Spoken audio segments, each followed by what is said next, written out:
This is all ice falling out of the Texas sky right now. In April. New at 10 tonight, listen to the hail pounding on that deck roof in southwest Austin from Patrick McMillan, capturing the spring storm everybody is talking about tonight. This swift moving storm caused some damage and left a lot of people without power. In fact, at last check, Austin Energy had 9,000 customers in the dark. They say they're responding to 117 different locations around town. Bluebonnet Electric has less than 300 customers without power. Take a look at what it was like just outside the kxon studios this evening. Lightning, thunder, strong winds, rain, all moving through very quickly tonight. We did see some damage here in Austin, like this damage in West Campus with 24th Street partly blocked off. And then downtown, firefighters responded around 7:30 to building damage at 3rd and Colorado, where there was a covered sidewalk leaning over and insulation just lying on the ground. But back in West Campus, the scene is still active. Let's go to our Omar Lewis, who is standing by live with more there. Omar?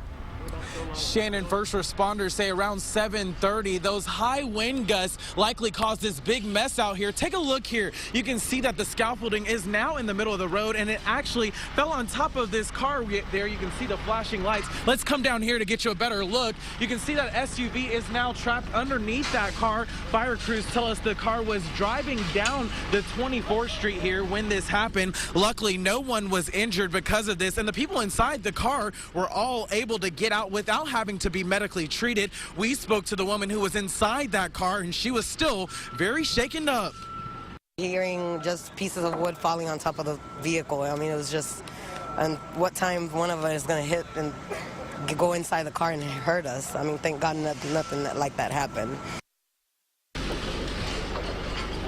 And we are told that scaffolding was about 5 stories high, and crews are now getting the debris out of the road here. 24th Street is shut down here at the intersection of San Gabriel. That scaffolding also hit several communications lines, but luckily did not interfere with the power lines here. AFD tells us one of the lessons here is if you find yourself in a situation trapped inside of a car with electrical wirings nearby, do not get out of the car. Only get out if you have to, because that car could be electrically charged. But again, the good news out here is that no one was hurt, and these crews expect to get this mess all cleaned up here within the next few hours. For now, we're live on the West Campus area. Omar Lewis, kxon News. Wow, how scary. What a mess out there. More tree damage even we have found, this time in South Austin near Lamar and Old Torf. We found this tree split.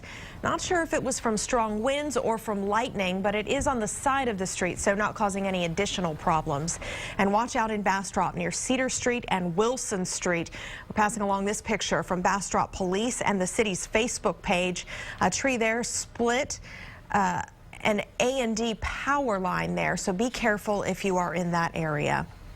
We have been getting some impressive reported photos tonight out in Johnson City. Ed Suter sent us this picture. Look at that hail spread all over his yard and the street in front. And from the Spicewood area, they saw some pretty good lightning like in this picture we got from Cynthia Schneider. And out in Blanco, Andrea Torrey sent us a shot of her yard. All that is just pea-sized hail, but that sure is a lot of it falling.